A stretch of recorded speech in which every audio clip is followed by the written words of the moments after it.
Hello viewers, welcome back.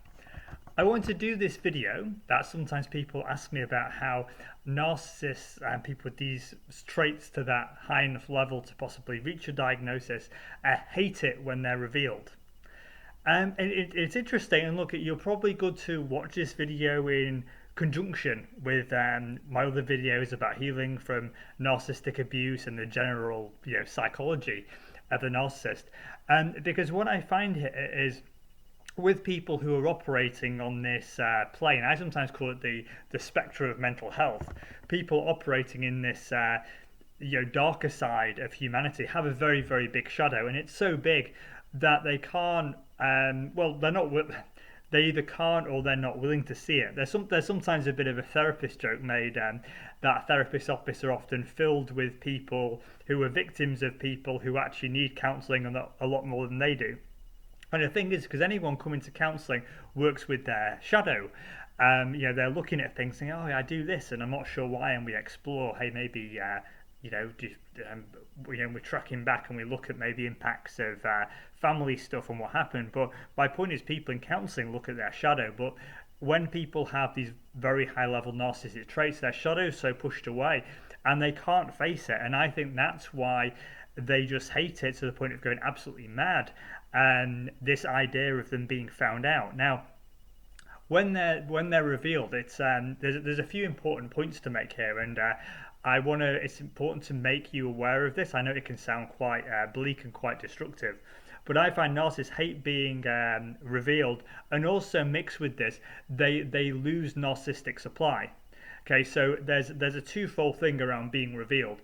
Why they hate it. There's the being found out, so it's kind of like the potential, I think, of light being shone on their shadow, and that this way they behaved, it's taking they've pushed away all their I can say all their shortcomings, maybe pain if it's from something about the past that's really, really hurt them, but they've skipped over that, and they've got this very holier than thou way of being. They're just like the victim, and it's actually everyone else's fault. It's everyone else who's abusing them. So they're being found out like they're not that. It's shining a light on their shadow, like that possibility, and also it means if they found out and like you've left, then they lose what we call a narcissistic supply. Narcissistic supply is just that. If we use the analogy of like a vampire, it's basically the blood. It's like the emotional pain and suffering. It can be excitement as well. But this feeling you have if you've been in a relationship with someone with these traits of just being completely and utterly drained, they've lost that supply. They've lost narcissistic supply, because you've left. And if you've told people, then they run the risk of being found out. They're revealed. A light's being maybe shone on their shadow, and they've lost narcissistic supply. Okay, so yeah, they really, really, really hate this.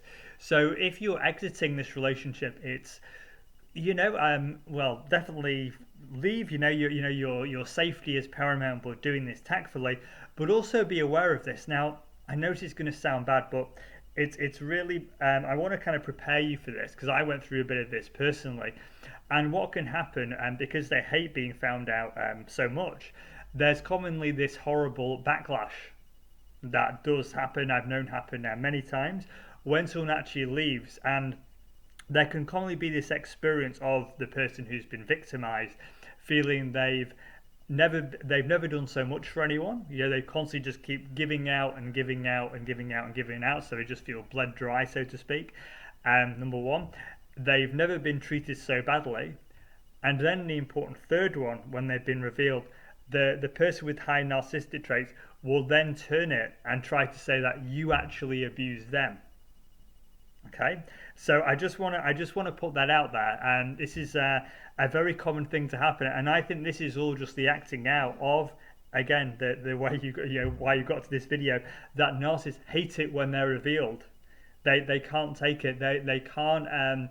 They've gone past maybe a point of no return, or got their shadow's so big they don't, you've learned through being with them, if you're in a relationship with someone like this, that even when everyone has blind spots, but you're showing up in adult to adult communication, but they can't take this, they can't engage in a sort of enough self-reflection for you to be able to grow together. You're seeing all these traits, and then you're wondering, what would happen if they're revealed, if other people maybe knew this. Now, I'm not saying don't tell people, but I find that the research is, from what I can tell, is a bit mixed on this. My personal view is, if you're leaving someone, your safety is the paramount thing, and I think your happiness is the best revenge. I mean, if you want to tell certain people what they did, I think definitely in a therapy setting or certain friends having that kind of release.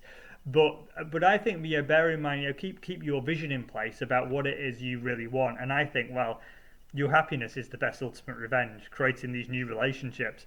Some people do get quite insistent on just basically saying this, so it's more out there. But because the narcissist shadow can be so big, and they do really, again, they hate to be revealed. So this can sometimes just cause more and more backlash. And I find commonly with clients, it's not actually worth it.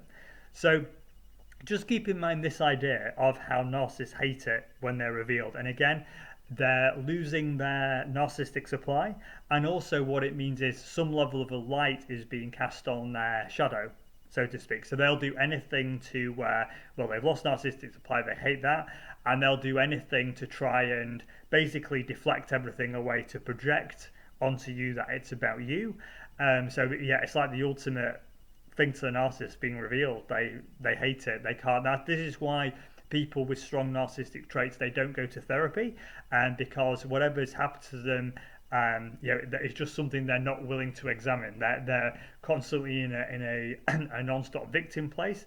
They can't engage in even a reasonable level of self-reflection, so they can't tolerate with any level of being revealed. They can't generate a sense of what we call a healthy shame. They're trapped in what we call a toxic shame. They feel like they're fundamentally flawed, but they're just projecting this onto other people and promoting this. They're holding them now, and they're just always the victim. And you were in fact, you were the one who was actually abusing them. Okay, so again, it can be a hard aftermath to deal with. I hope this video, I just wanted to give you some insight of how, just stating this kind of a fact about how narcissists hate when they're revealed, and to give you some kind of idea about the psychology behind that. And again, it's just basically about their shadow, which they can't face, and also that they've lost narcissistic supply.